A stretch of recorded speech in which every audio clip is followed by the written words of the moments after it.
Learning English grammar is very important for you. When your grammar is correct, people understand your meaning clearly. Think of grammar as a helpful roadmap for the English language. This important map guides your words and your sentences. You can express your thoughts and ideas much better with it. Grammar is truly useful for everyone who is learning English. It makes your daily communication easy and also very effective. It is a fundamental key to mastering the English language. Good grammar also makes your writing much stronger. Your emails, your messages, and your reports become easy to read. People can understand your written thoughts without any confusion. When you write with correct grammar, you appear more professional. It shows that you are careful and pay attention to detail. This is very useful in your studies or at your current job. Clear writing helps you achieve all your goals more easily. So, paying attention to grammar in writing is a good habit. Understanding grammar also builds your overall confidence. When you know all the rules, you feel more comfortable speaking. You can express your unique ideas and your opinions well. You do not have to worry so much about making big mistakes. You start to feel good when you speak English with other people. This confidence helps you to participate more in conversations. It opens up new opportunities for communication and also friendship. Learning grammar is a key step to feeling sure of yourself. Many people think grammar is very difficult or even scary, but it does not have to be that way for you at all. Grammar has rules, just like playing a simple game has rules. Once you learn the rules, the game becomes easier and more fun. We will learn these English grammar rules together, step by step. This guide will help you understand them in a very simple way. Be patient with yourself and always practice what you learn. Soon you will see that grammar can be quite manageable. Nouns are very important words in the English language. They are naming words for people, places, things, or ideas. For example, teacher is a person, and London is a place. A book is a thing, and happiness is an idea. You use nouns all the time when you speak and write. Look around you now. Many things you see are nouns, like table, computer, pen, or water. Recognizing nouns is the first step to building sentences. There are different types of nouns you should know. Common nouns are general names like city or dog. Proper nouns are specific names like Paris or Max. Proper nouns always start with a capital letter. Countable nouns are things we can count. 1 apple, 2 apples. Uncountable nouns are things we cannot count easily, like milk or rice. Understanding these types helps you use nouns correctly in sentences. Nouns are the main subjects or objects in your sentences. Pronouns are useful words that take the place of nouns. We use pronouns to avoid repeating the same nouns over and over. This makes our sentences sound more natural and less repetitive. For example, instead of Tom is tired, Tom wants to sleep, we can say Tom is tired, he wants to sleep. He is a pronoun that replaces Tom in the second sentence. Common pronouns include I, you, he, she, it, we, and they. Using pronouns correctly makes your English flow much better. Subject pronouns like I, he, she perform the action in a sentence. For example, in She reads a book, she is the subject. Object pronouns like me, him, her receive the action. For example, in John likes her is the object. It's important to choose the correct pronoun for its role. We go to the park, subject. The teacher helps us, object. Practice using these different pronouns in your own sentences. This will help you become more fluent and accurate in English. Verbs are often called action words in English grammar. They tell us what the subject of a sentence is doing. For example, run, eat, study, and play are verbs. Verbs can also show a state of being, not just action. Verbs like is and am, are, was, or were show a state. For instance, she is happy or they were students. Every complete sentence in English must have a verb. Understanding verbs is crucial for making good sentences. Verbs change their form to show different tenses. This means they tell us if the action is in the present, past, or future. For example, I walk, present, I walked, past, I will walk, future. We will learn more about tenses in a later section. Some verbs are regular and follow a simple pattern for past tense, add-ed. Other verbs are irregular and have special past tense forms. For example, go becomes went and eat becomes ate. Learning these forms is important for correct grammar. Adjectives are describing words. They give us more information. They describe nouns or pronouns in your sentences. Adjectives can tell us about size, shape, color, or quality. For example, a big house, a round table, a blue car, or you can say a happy person or an interesting story. Adjectives make your English more colorful and more specific.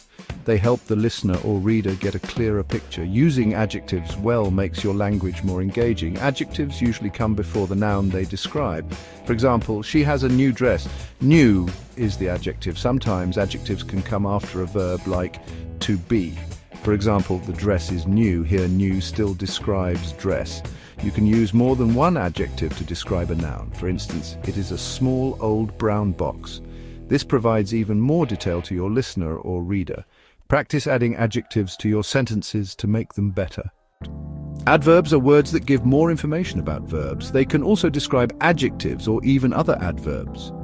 Adverbs often tell us how, when, where, or why something happens. Many adverbs are formed by adding lie to an adjective. For example, quick becomes quickly. He runs quickly. Quickly tells us how he runs.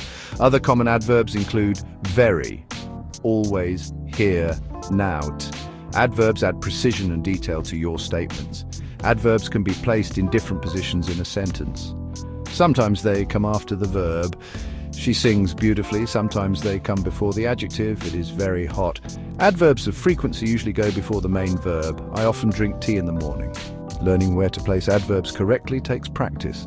Pay attention to how native speakers use them naturally. This will help you use adverbs more effectively. Prepositions are small words that show relationships in a sentence. They usually link a noun or pronoun to another word. Prepositions often tell us about location, direction, or time. Common prepositions include in and on, at, under, to, from. The book is on the table, he goes to school. The meeting is at 3 p.m. These words are short but very important for meaning. Using the correct preposition can sometimes be tricky. The meaning can change with a different preposition. For instance, talk to someone is different from talk about someone. It's helpful to learn prepositions in phrases. For example, interested in, listen to, arrive at. Reading and listening will expose you to many examples. Gradually, you will develop a better feel for using them correctly. Section 5. Connecting ideas and expressing feelings, conjunctions and interjections. So conjunctions are very useful joining words in English. They connect single words, phrases, or even whole clauses. Some common conjunctions you will use often are and, but, and or, and is used to add similar ideas or items together. For example, you might say, I like coffee and tea, or he is tall and strong. But is used to show a contrast or an opposite idea. For instance, she is tired but she is still working. Or is used to show a choice between two or more options. Other important conjunctions include so, because, and if. So shows a result or a consequence of something. For example, it was raining, so we stayed indoors. Because explains the reason for something happening. For example, I am happy because I passed my exam. If is used to talk about a condition for something. For example, if it is sunny, we will go to the park. Conjunctions help you make more complex and interesting sentences. Now, interjections are special words that express sudden or strong feelings. They are not grammatically connected to the rest of the sentence. Interjections often stand alone or are followed by an exclamation mark. Common examples include, oh, wow, ouch, hey, and well. You might say, wow, that is a beautiful car. Or if you accidentally hurt yourself, you might say, ouch. These words add emotion and personality to your speech. They make your spoken English sound more natural and expressive. Interjections are used more often in speaking than in formal writing. In stories or informal messages, they can be quite effective. For example, oh dear can express surprise or mild dismay. Hooray can express joy or celebration after a success. Oops is often used when you make a small mistake. Learning these common interjections can make your conversations livelier. They're a simple way to show your feelings quickly. Listen for them in movies or when native speakers talk. Right, so the most basic English sentence has two main parts. These parts are a subject and a verb. The subject is the person or thing doing the action, and the verb is the action word or a state of being. For example, dogs bark. Here, dogs is the subject and bark is the verb. Another example would be she sleeps. In this case, she is the subject and sleeps is the verb. Even these short sentences express a complete thought, you see. This subject-verb or SV structure is absolutely fundamental. Many sentences also include an object after the verb.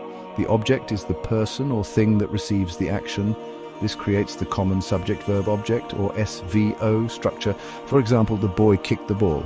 Here, the boy is the subject, kicked is the verb, and the ball is the object. Another one, my mother likes coffee. This structure is very common in English statements. Understanding SVO helps you form many correct sentences. Try practicing by identifying these parts in sentences you read. You can, of course, add more details to simple sentences. Adjectives can describe the subject or the object. For example, the little boy kicked the red ball. Here, little describes the boy and red describes the ball. Adverbs can describe the verb, telling us how, when, or where. For instance, the little boy kicked the red ball hard. These extra words make your sentences more informative, but the core SV or SVO structure remains the same. Start with simple structures and then add details. To practice, try making your own simple sentences. Choose a subject, which can be a noun or pronoun. Then choose a verb that fits the subject. If the verb needs an object, add one. For example, I eat apples, or my friend reads books, or even they play games. Start with short, clear sentences and build from there. Tenses in English tell us when an action happens. The three main tenses are present, past, and future. It is very important to use the correct tense, because this helps people understand if an action is now, before, or later. Learning tenses is a big step in mastering English grammar. Each tense has different forms for verbs, so do pay attention. We will look at the simple forms of these tenses, as these are the most common and useful ones for beginners. The present simple tense describes habits, routines, or general facts. For habits, you might say, I drink tea every morning. For facts, the earth goes around the sun. For he, she, and it, we usually add s or es to the verb. For example, he works in an office, or she watches television. This tense is for things that are generally true or happen regularly. It is one of the first tenses you will learn and use. I suggest you practice talking about your daily routine using the present simple.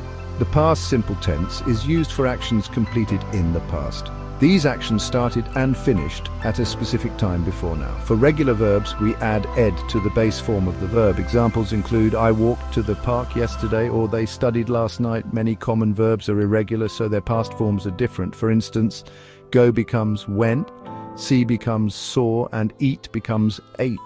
You need to memorize these common irregular verb forms. We often use time words like yesterday, last week, or ago. The future simple tense talks about actions that will happen later. It describes events or intentions for a time after now. We usually form the future simple with will plus the base form of the verb. For example, I will call you tomorrow, or she will visit Paris next year.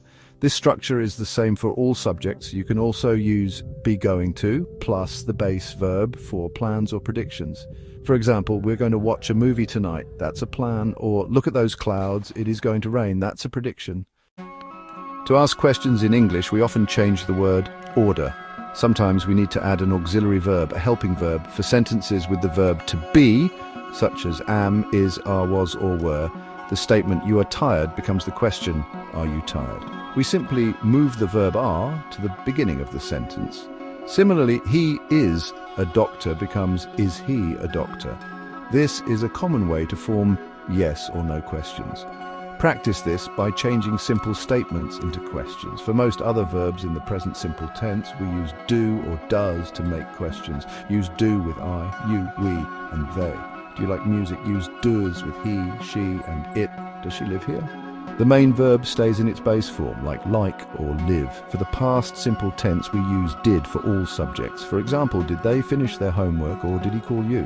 Again, the main verb stays in its base form, such as finish or call. To make negative statements or to say no, we usually add not. With the verb to be, not comes after the verb. For example, he is not, he isn't, my brother, or they are not, aren't ready. I'm not tired. Just a note, am not doesn't usually contract to amn't in standard English. These sentences express that something is untrue or not happening. This is a straightforward way to negate statements with be. The contractions like isn't and aren't are very common in speaking. For other verbs in the present simple, we use do not, don't, or does not, doesn't. Don't is used with I, you, we, they. I don't speak French. Doesn't is used with he, she, it. He doesn't like fish. The main verb stays in its base form, like speak or like. For the past simple, we use did not, didn't. For all subjects, for example, We didn't go to the party, or she didn't see the movie. The main verb again stays in its base form, such as go or see. Many English learners confuse your and your. Your is a possessive adjective. It shows something belongs to you. For example, is this your pen, or I like your new shoes? On the other hand, your is a contraction of you are. For example, you're very helpful. That is, you are very helpful. Always check if you mean possession or the verb to be. Reading your sentence aloud can often help you hear the difference. This is a small detail, but it is important for clear writing. Subject-verb agreement is another common area for mistakes. A singular subject needs a singular verb. For example, the cat sleeps, or he plays. A plural subject needs a plural verb. For example, the cats sleep, or they play. Pay special attention to he, she, and it in the present simple tense. These subjects usually need an s on the end of the verb. Practice making sentences with different subjects to get this right. Using articles a and the correctly can be challenging. Use a before a singular noun that starts with a consonant sound. For example, a book or a university, since university starts with a y sound. Use an before a singular noun that starts with a vowel sound. For example, an apple or an hour, since hour starts with a vowel sound. Use the for specific nouns or when something has been mentioned before. For example, the sun is bright, that is specific. Or I saw a cat. The cat was black. Don't worry too much at first, but try to notice how they are used. Finally, remember that making mistakes is a normal part of learning. Do not be afraid to speak or write, even if you are not perfect. The most important thing is to practice English regularly. Read books, articles, and websites in English as much as you can. Listen to English music, podcasts, or watch movies and TV shows. The more you expose yourself to English, the better your grammar will become. Keep learning, keep practicing, and enjoy your journey to fluency.